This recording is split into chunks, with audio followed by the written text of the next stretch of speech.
அம்மா எப்பம்மா வந்தீங்க? நானே இப்போ தான் சமையல்லாம் முடிச்சுட்டு வந்து உட்காந்துருந்தேன். என்ன இப்போ உனக்கு? உங்கள் வீட்டுக்காரரை பார்த்தீங்களாம்மா? அவன் எங்கேயாவது போயிருக்கான், வருவான் இப்போ.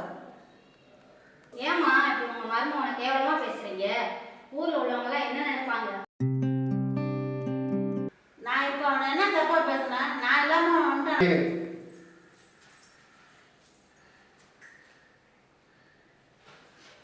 அங்கே உட்காந்து என் பொண்ணுங்க நீங்கள் பக்கத்தில் போயிருக்காங்க, வந்துடுவாங்க.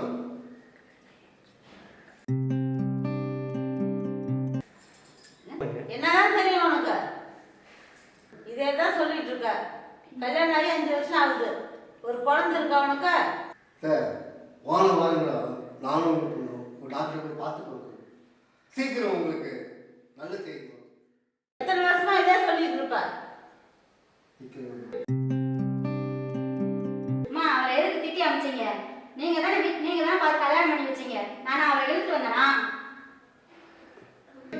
என்னடி வாய் எவ்வளோ நீளுது உனக்கு? என்னடி திட்டி அமைச்சோம் நான்? எதுவுமே எனக்கு சுத்தமாக பிடிக்கல. எப்படியோ போங்க.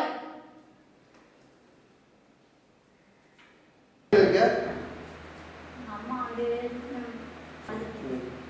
ஏற்கனவே நான் மன கஷ்டத்தில் இருக்கேன். உங்கள் அம்மா வந்து வேலை பண்ணுற மாதிரி காய் பண்ணுற மாதிரி பேசிக்கிட்டே இருக்கிறாங்க. குழந்தை இல்லை அப்படின்னு. அவங்க அப்படிதான் பேசுவாங்க. இப்போ என்ன இன்னைக்கே நம்ம 2 பேர் ஹாஸ்பிட்டல் போகிறோம். ஏன் போகலாம்.